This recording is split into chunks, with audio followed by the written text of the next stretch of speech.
巨人に乳首あるのか？巨人に乳首だ。 Hey guys, Ash here with WatchMojo, and these are the top 10 worst changes in the Attack on Titan live action movies.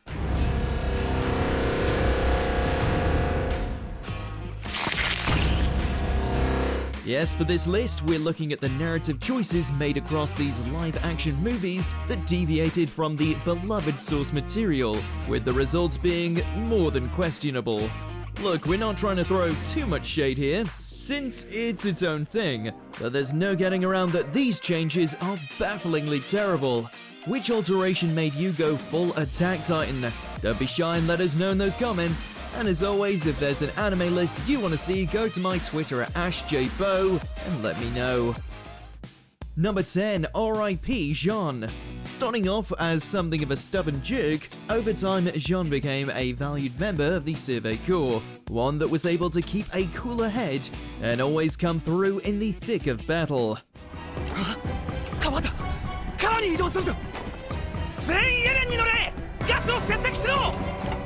The live-action version tries to capture that, though is still pushed to the wayside.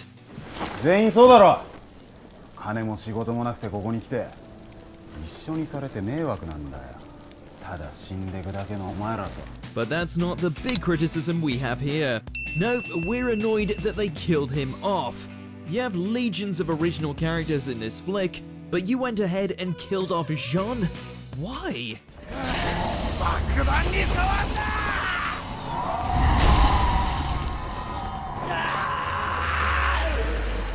Number 9, Adios Grisha.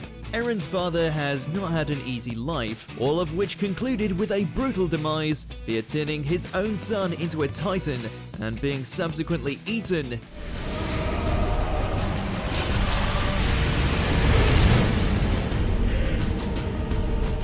Of course, this comes off the back of a million other reveals in regards to Paradis's corrupt ruling class.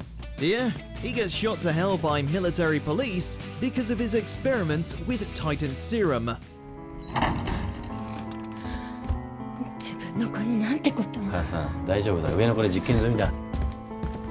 exactly on the same level as being digested by your offspring, and considering this is the only scene featuring Grisha, it's a colossal step down.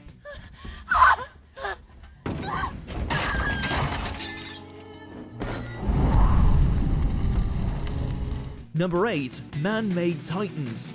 The mystery surrounding the creations of the Titans was drip-fed to fans over an extended period of time, and even then it was told from multiple perspectives, muddling the truth, though the underlying cause seems to relate to Ymir and the power of the founding Titan.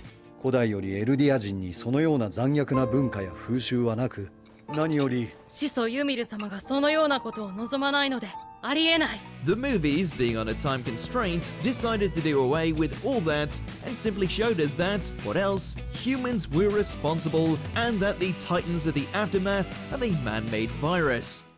しかも人間が作り出したものだ。進化でなければあるいは兵器だったのかもな。ただそれが百数十年前、何らかの形で暴走して巨人が大量発生した。So less supernatural, more Resident Evil.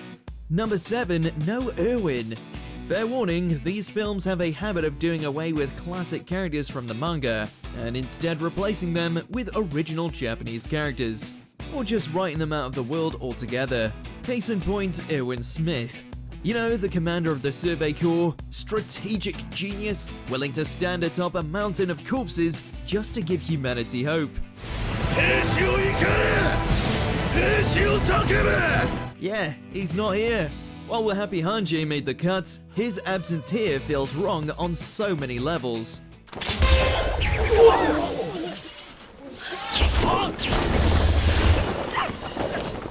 Number 6, The Scarf.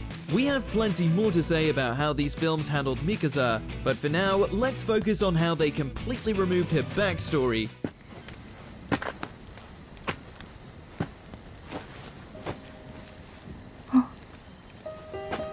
やるよこれ。Instead of Eren giving Mikasa his signature scarf in the wake of her mother's murder, he just gives it to her on a whim the same day the Titans invade.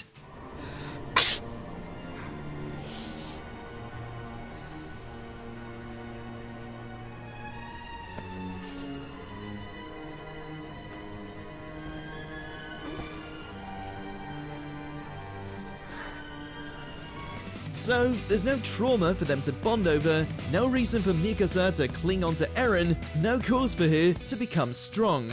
They just outright undercut her character's entire foundation, and that's not the worst change they made. Number 5, from Paradise to Japan. The world building in Attack on Titan is spectacular, adding layer upon layer all throughout its run, all of which stemmed from what was supposed to be humanity's last bastion behind the walls, located on Paradise Island.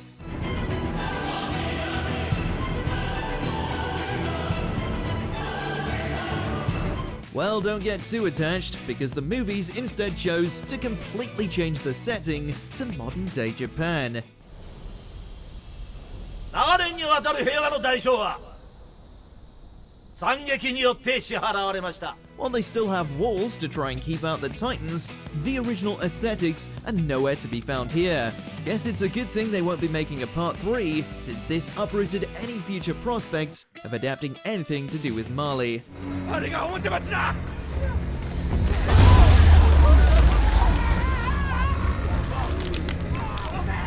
Number 4, Mikasa is not Mikasa. If you thought the scarf incident was a severe case of backtracking, you haven't heard anything yet. 世界は残酷。 The fact that she and Eren were set up as a couple so early on in the film is already weird enough given their canonical platonic relationship. But then the movie flips the script by pretending to kill her off, bring her back, and not give two shits about Eren, to the extent she acts openly hostile to him.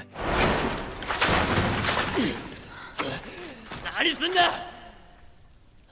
これ以上大気を乱すな。 Say what you will about the original's single-minded devotion, but seeing her beat Eren up and chastise him like they're going through a lover's quarrel is borderline character assassination. 私にマフラーを巻いてくれてありがとう。 Number 3, no Reiner, no Berthold. I mean, it's not like they were essential to the story or anything, right? It's not like they were two of the source material's most significant and tortured villains.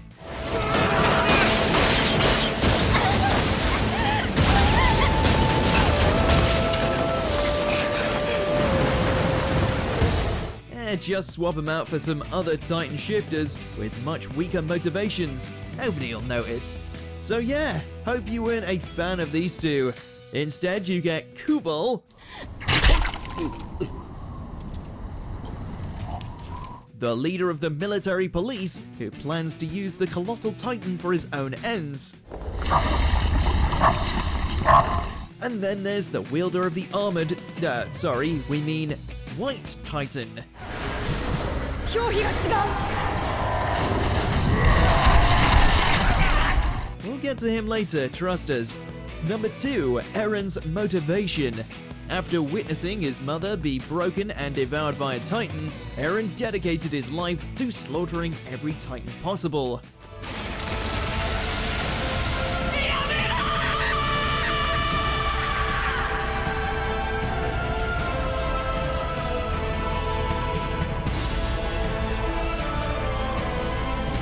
Of course, as the story would go on, his ideology would expand and shift in ways no one could have predicted. But at the start, he was very much on the vengeance bandwagon.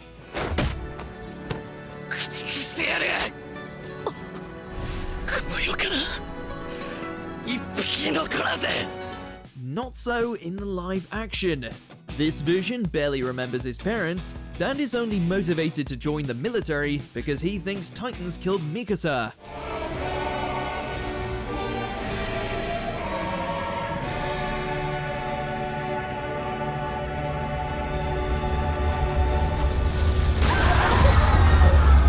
Only for her to be revealed to be alive later on, thus cancelling out any reason for him to fight. Full credit to the actor who was doing the best with the material given to him, but the end results just don't hold up. Before we continue, be sure to subscribe to our channel and ring the bell to get notified about our latest videos. You have the option to be notified for occasional videos or all of them. If you're on your phone, make sure to go into your settings and switch on notifications. Number 1, Shikishima. Oh boy, this guy. Hold on to your gear. たまにはいい女の巨人に会いたいね。 An original character, as you might have guessed, Shikishima isn't only a replacement for Levi, standing in as humanity's strongest soldier, さっきは随分と楽しそうだったな。 but he also takes the place of Reiner and Zeke, in that he's the the White Titan, and he's also Eren's brother.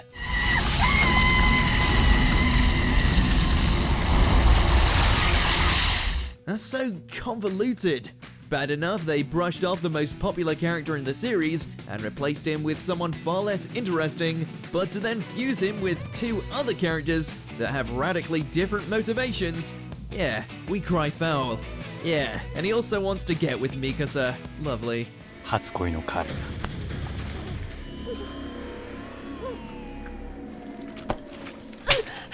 Do you agree with our picks? Check out this other recent clip from WatchMojo and be sure to subscribe and ring the bell to be notified about our latest videos.